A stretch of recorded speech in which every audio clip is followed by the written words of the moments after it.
Welcome to the Explainer. The EU's new AI Act is, well, it's massive.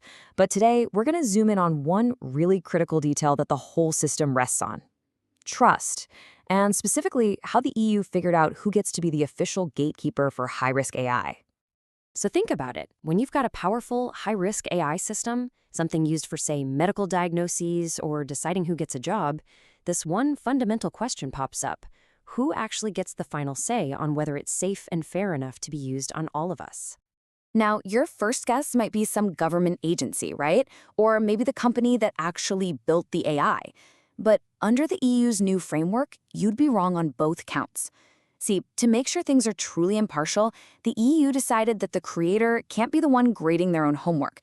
They needed specialized, totally independent experts to be the judges. And so they created a brand new kind of gatekeeper. Everybody, meet the notified body. Just think of it like a certified, independent inspector for a car before it's sold, or, the rigorous agency that tests medicine before it ever hits the pharmacy shelves.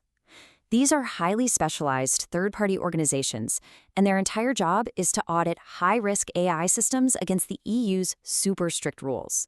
They are the official watchdogs. But that just brings up another, maybe even more important question. If these notified bodies are the gatekeepers, well, who guards the guards? The EU needed to come up with an incredibly rigorous process to certify these watchdogs, a rulebook to make sure they're competent, impartial, and that they stay that way over time. And that whole process, it's all laid out in one crucial section of the law, Article 29. And, this rule wasn't just written overnight. It was carefully, meticulously refined over 3 whole years. It started with an initial proposal back in 2021, got tweaked by Parliament committees, then got a major upgrade from the EU Council, and was finally locked in this year.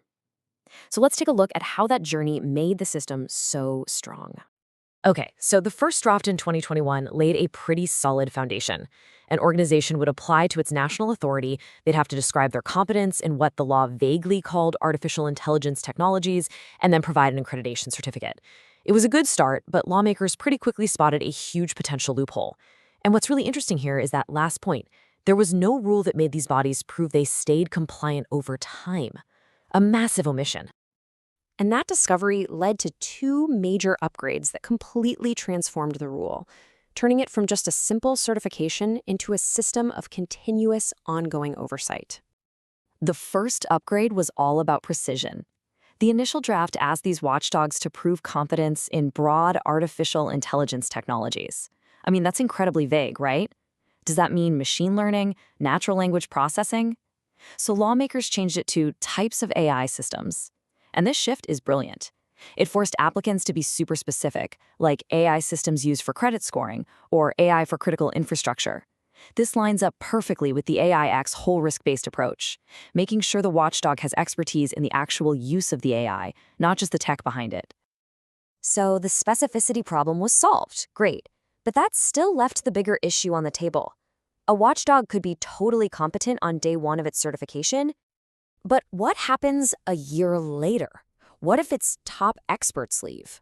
What if its own internal standards start to slip? The 2021 draft had no answer for this.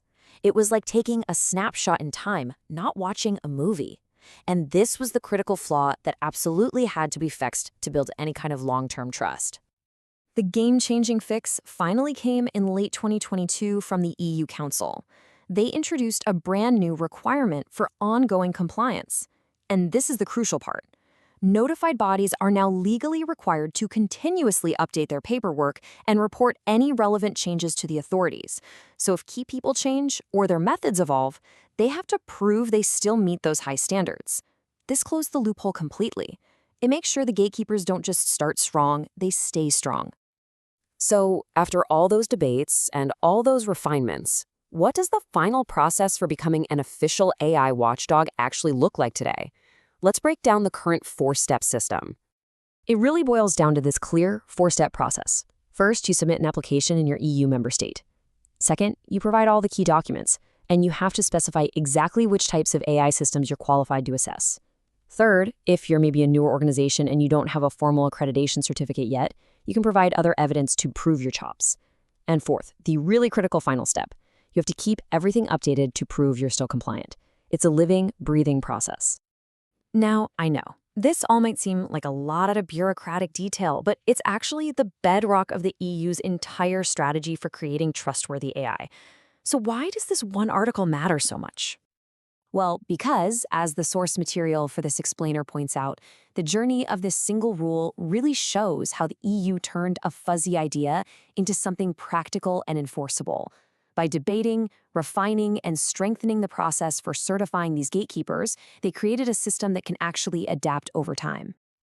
So the ultimate takeaway is this. Public trust in high-risk AI doesn't just happen because of the rules themselves.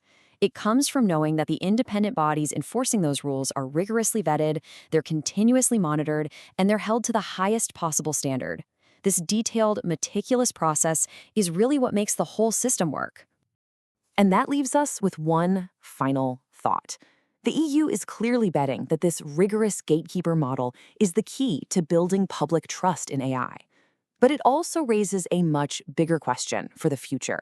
Is this deep regulatory structure the foundation for safe AI, or could it become an unintentional barrier to the very innovation it's trying to govern?